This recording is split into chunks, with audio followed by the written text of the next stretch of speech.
Good evening, Alex and Will and Tully. Good evening. I have a New York Times for each of you. Wow. When was the last time you actually touched a newspaper? Do you guys read the newspaper on a daily basis? No. Yeah, me neither. Where do you guys normally get your news from? You can CNN, NPR, Instagram? Snapchat stories, Facebook, social media. Okay. No NPR, no Washington Post, and no New York. I think like my dad listens to NPR on the radio. Okay. When you guys do come across a newspaper, what's your favorite section? I like the art section myself. I like every Sunday they have color comics. Yeah, true. Those are fun. Is there like a sports section or something on there? Big about sports section. I just like the pictures. Especially on Sunday when they're colored. There are comics in the New York Times, but there's also a place where people of all sorts can express their own opinions, one of which is called the op-ed section. Has anyone come across the op-ed section before or know what op-ed stands for?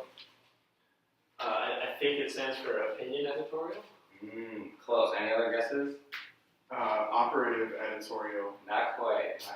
The editorial is right. We think it's an opinion because it's an opinion piece, but it actually stands for opposite of the editorial, because when you open it up to the opinion section, one side is the op-ed section, and one side is the editorial section, where the leaders of the New York Times get to share their views.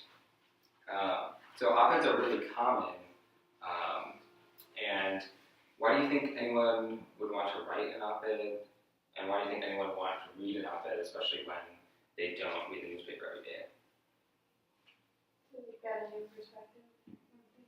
Change someone's mind. That's why you would write it. Yeah, they want to argue something. Maybe they saw something in the newspaper the other week that they didn't like, so they're responding to it. Yeah, it's a good way to catch up on things and get to know what other people are thinking. Op-eds share a perspective on an issue that the author, and probably a lot of other people, think is really important, like war, or schools, or the President of the United States, or what society thinks is right or wrong. Some of these topics are way boring for people like you and me who don't spend their whole days thinking about American tax system.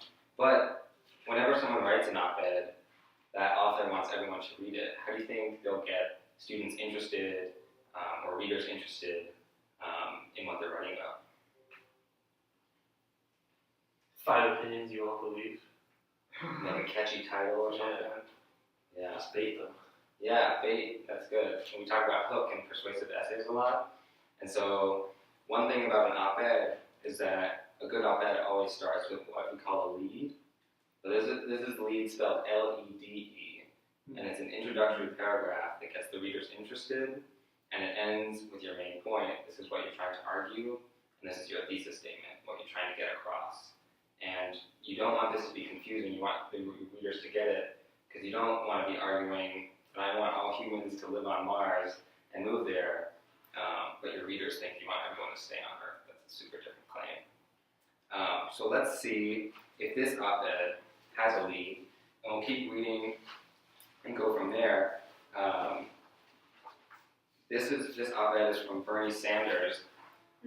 He wrote it when he was running for president. It's called "Make College Free for All." I wonder what it is arguing for. How often do famous people write op-eds rather than the editors? Often, yeah. Anyone can write an op-ed, but often people that are really well known write op-eds, so a lot of people read it, like Bernie Sanders. Right. So this is showing an opinion piece because not all people will want to have college be free. I'm thinking colleges that want to make a lot of money and people that like really low taxes. So Sanders was a pretty radical guy. Let's read the first 2 paragraphs. Does it have a lead, and what comes after the lead?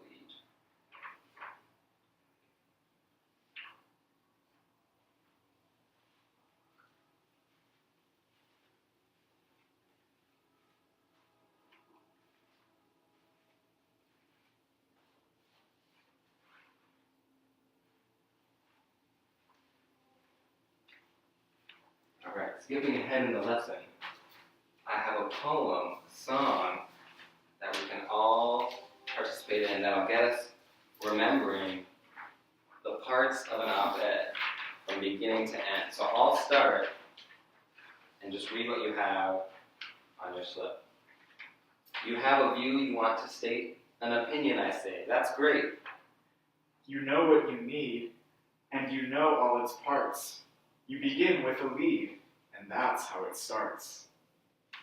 You know what you need, and you know all its parts. Next comes the proof. This is the evidence group. You know what you need, and you know all its parts. You now have to end, conclude with the solution, so the readers want to join your opinion revolution. Now we switch. Whoa. Who's got one? You have a view you want to state. An opinion, I say. That's great. You know what you need, and you know all its parts. You begin with the lead, and that's how it starts. You know what you need, and you know all its parts. Next comes the proof. This is the evidence group. You know what you need, and you know all its parts. You now have to end and conclude with a solution, so the readers want to join your opinion revolution.